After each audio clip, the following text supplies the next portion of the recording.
سابق وزیراعظم نواز شریف اور پاکستان مسلم لیگ نون سے منسلک شخصیات میں سے آج ایک اور بہت اہم شخصیت کو عدالتی ریلیف ملا ہے اور اس کے ساتھ ہی نیب کو ایک اور بڑے کیس میں پسپائی کا سامنا کرنا پڑا ہے۔ آج لاہور ہائی کورٹ نے سابق وزیراعظم جناب نواز شریف کے پرنسپل سیکرٹری فواد حسن فواد کی درخواست ضمانت منظور کر لی اور رہائی کا حکم دیا۔ فواد حسن فواد کی بالآخر جان چھوٹ گئی، مگر یہ بات کسی سے چھپی نہیں ہے کہ ان پہ جو نیب کے الزامات تھے وہ کمزور الزامات تھے اور انہوں نے بہت ہی مشکل اور بہت ہی لمبی قید گزاری ہے۔ ہر لحاظ سے جو مشکل ترین قیدیں گزاری ہیں پاکستان میں حکومت کی تبدیلی کے بعد، ان میں جناب فواد حسن فواد کی قید شامل ہے۔ لاہور ہائی کورٹ کی جسٹس طارق عباسی کی سربراہی میں جسٹس چودھری مشتاق کو مشتمل 2 رکنی بینچ نے آج فواد حسن فواد کی آمدن سے زائد اثاثوں کے کیس میں ضمانت کی درخواست پر سماعت کی۔ دوران سماعت فواد حسن فواد کے وکلاء نے آج عدالت میں دلائل پیش کیے اور کہا کہ فواد حسن فواد کو 2018 میں گرفتار کیا گیا تھا، لیکن ابھی تک فرد جرم عائد نہیں ہوئی ہے۔ نیب نے فواد حسن فواد کو لگ بھگ 5 ارب کے اثاثے بنانے کے الزام میں گرفتار کیا اور ان کے خلاف 1 ارب مالیت کا ریفرنس دائر کیا۔ پہلے تفتیش کی بنیاد پر ضمانت خارج ہوئی، لیکن اب ریفرنس کا وقت آ چکا ہے، جس سے ساری صورتحال بدل گئی ہے۔ جن جائیدادوں کا الزام تھا وہ ریفرنس میں موجود ہی نہیں۔ نیب پروسیکیوٹر نے موقف اپنایا کہ بے نامی جائیداد ہے، رشتہ داروں کے نام پر سب رکھا ہے۔ جسٹس طارق عباسی نے استفسار کیا کہ نیب نے بے نامی دار 3 شریک ملزمان کو گرفتار کیوں نہیں کیا؟ گرفتاری کے وقت 14 اکاؤنٹس لکھے، وہ اب ریفرنس میں کیوں نہیں؟ فواد کے بھائی اور اہلیہ نے دوران تفتیش کیا موقف دیا؟ کسی رشتہ دار نے کیا یہ کہا کہ جائیداد فواد نے لی؟ نیب پروسیکیوٹر نے جواب دیا کہ ایسا نہیں کیا کسی نے، جس پر جسٹس طارق عباسی نے ریمارک دیے کہ جس کے نام سب کچھ ہے انہیں گرفتار نہیں کیا گیا، جس کے نام پر کچھ بھی نہیں ہے اسے گرفتار کر لیا گیا۔ نیب نے فواد حسن فواد کو جولائی 2018 میں آشیانہ ہاؤسنگ سوسائٹی کیس میں گرفتار کیا تھا اور یہ وہ معاملہ ہے جس میں وہ جولائی 2018 سے گرفتار ہے۔ نیب لاک اپ میں وہ مسلسل قید رہے ہیں۔ اس دوران ان کی طبیعت بہت خراب رہی ہے، انہیں کمر کا عارضہ رہا ہے۔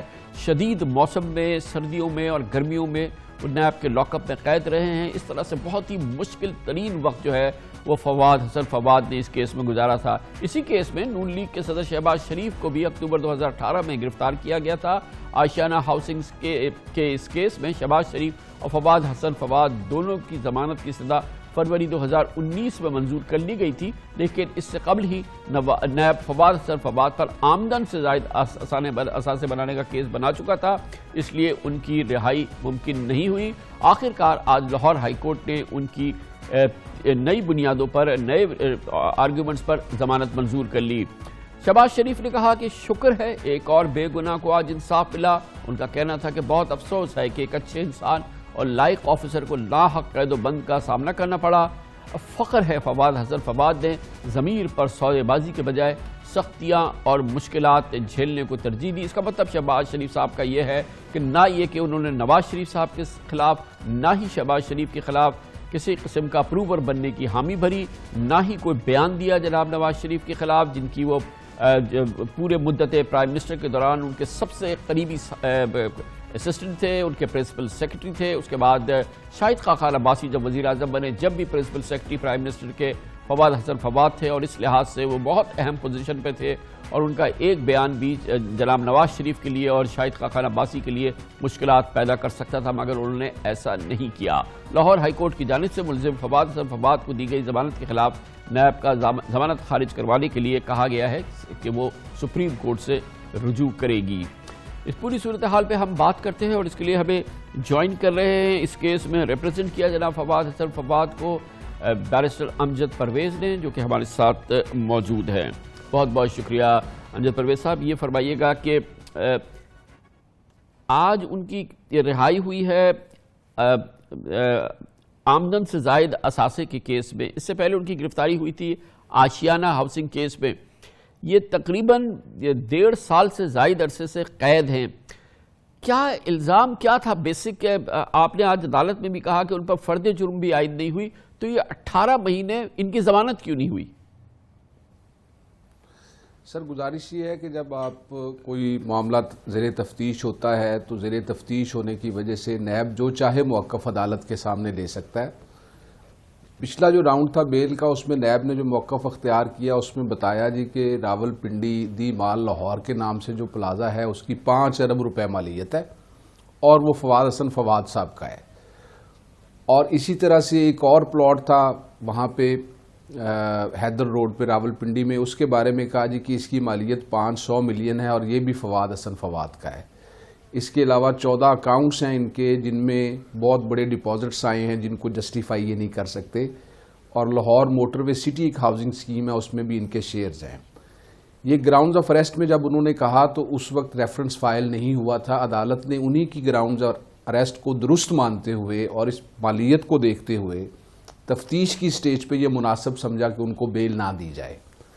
تفتیش مکمل ہونے کے بعد جب نیب نے ریفرنس فائل کیا اور نیب نے یہ ریفرنس جو ہے ان کی پچھلی بیل کے اخراج کے 1 مہینے کے اندر اندر کر دیا تھا, وہ بھی جان بوجھ کے کیا کہ وہی ریفرنس اگر 1 ماہ پہلے دائر کر دیا جاتا اور فواد صاحب کی پہلی بیل کا فیصلہ بھی اس ریفرنس کی موجودگی میں ہوتا تو شاید انہیں اسی وقت ہی ریلیف مل چکا ہوتا. انہوں نے ہائی کورٹ سے ان کی بیل خارج کرانے کے بعد ریفرنس فائل کیا. اب جب ریفرنس سامنے آیا ہے سر تو فواد حسن فواد کے نام پہ 1 انچ کا کوئی اثاثہ سامنے نہیں آیا. ان کے جو ریلیٹیوز ہیں, رشتہ دار ہیں جو ان سے عمر میں بڑے ہیں, جو ان کے سرکاری ہولڈر آف پبلک آفس ہونے سے پہلے سے بزنس کرتے ہیں, جن کا سورس آف انکم جو ہے FBR کے سامنے ڈکلیئرڈ ہے 60 سے 70 سے 80 سے, ان لوگوں کو ان کا مبینہ طور پہ بے نامی دار کہا گیا اور ان تمام رشتہ داروں کے اثاثے جو تھے وہ ان سے منسوب کیے گئے. اب جب یہ ساری باتیں عدالت عالیہ کے سامنے کھل کے آئیں کہ صفحہ مثل پہ کوئی ایسی شہادت نہیں ہے کہ ان اثاثوں کی خرید میں فواد صاحب کا کوئی رول تھا یا وہ اثاثے فواد حسن فواد صاحب کی ملکیت ہیں, صفحہ مثل پہ کوئی ایسی ایویڈنس نہیں آئی جس سے پتہ چلے کہ ان اثاثوں کا کسی مس یوز آف آفس کے ساتھ کوئی نیکسس ہے. تو یہ وہ تناظر ہے جس میں اتنا وقت لگا ہے. تو اور یہ تو کچھ ثابت نہیں ہوا. جب ریفرنس سامنے آیا تو وہ الزامات جو تھے ان کا ذکر ریفرنس میں نہیں ہے. آشیانہ ہاؤسنگ اسکیم میں بھی تو گرفتار کیا گیا تھا فواد حسن فواد صاحب کو, اس میں تو ان کی بیل ہو گئی تھی. وہاں پہ الزامات کا کیا ہوا؟ آشیانہ ہاؤسنگ اسکیم میں انہوں نے ایک الزام لگایا تھا فواد حسن فواد صاحب کے خلاف نہیں, بلکہ یہ کہا تھا کہ فواد حسن فواد کے وہ بھائی جو اس پلازے کے مالک ہیں ان کے اکاؤنٹ میں کامران کیانی صاحب کی ایک کمپنی سے کوئی 30 ملین اور ایک بھابھی کے اکاؤنٹ میں کوئی 20 ملین کی اماؤنٹ آئی ہوئی ہے. تو ہم نے ڈیمونسٹریٹ کیا کہ ان کے بھائی کا ان کے ساتھ کاروباری تعلق ہے. اگر ان کو 50 ملین اگر کامران کیانی صاحب کے اکاؤنٹ سے آیا ہے تو انہوں نے اپنی کمپنی کے ذریعے سے کیانی صاحب کی کمپنی کو 70 ملین واپس کیا ہوا ہے. تو نیب کا یہ موقف تھا کہ یہ شاید وہ جو کالسن آپ کو یاد ہوگا, آپ نے تب بھی بڑی ایکوریٹ رپورٹنگ کی تھی, جیسے آج آپ نے بڑا اچھا درست اکاؤنٹ دیا ہے جسے مجھے اپریشیٹ کرنا چاہیے فیکٹس کے حوالے سے بھی اور لا کے حوالے سے بھی. تو آپ کو یاد ہوگا کہ عدالت عالیہ نے ان کی اس بات کو جو ہے وہ ابس قرار دیا تھا اور پھر اس فیصلے کو نیب نے عدالت عظمیٰ کے سامنے چیلنج کیا تھا کہ آشیانہ میں فواد صاحب کی اس ایویڈنس کی وجہ سے بیل غلط ہوئی ہے.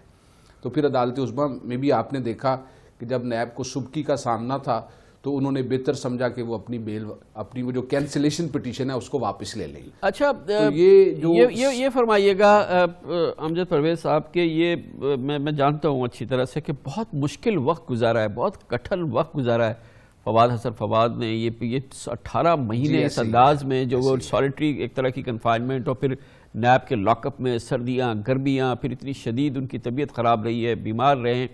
یہ بڑا مطلب اس میں بھی بڑا انہوں نے ریزسٹ کیا کہ ان کا کوئی بیان نواز شریف صاحب کے خلاف یا شہباز شریف صاحب کے خلاف یہ تو بآسانی چند گھنٹوں میں رہا ہو جاتے اگر یہ اپروور بنتے یا کوئی ایک بیان دے دیتے. یہ بھی بڑا استقامت کی میری بات انسٹرکشنز یہ ہیں جی میری انسٹرکشنز یہ ہیں کہ فواد حسن فواد صاحب کو یہی آفر تھی کہ آپ وعدہ معاف گواہ بنیں اور وعدہ معاف گواہ بننے تو آپ کو فوری طور پہ رہا کر دیا جائے گا. اس کا کریڈٹ انہیں جاتا ہے کہ وہ ضمیر کے قیدی ہیں, انہوں نے کسی دباؤ کو جو ہے وہ تسلیم نہیں کیا, انہوں نے مشکل وقت کا سامنا کیا ہے اور الٹیمیٹلی آپ دیکھ لیجئے کہ ان کی بے گناہی جو ہے وہ ٹینٹیٹیو اسیسمنٹ میں سب کے سامنے آ چکی ہے کہ انہوں نے کچھ غلط نہیں کیا. آپ کی وساطت سے یہ کہنا چاہوں گا جی فرمائیے. آپ کی وساطت سے یہ کہنا چاہوں گا کہ یہ بھی نیب کے ان کیسز میں سے ایک کیس ہے جس میں گرفتار کرنے کے بعد نیب نے تفتیش شروع کی.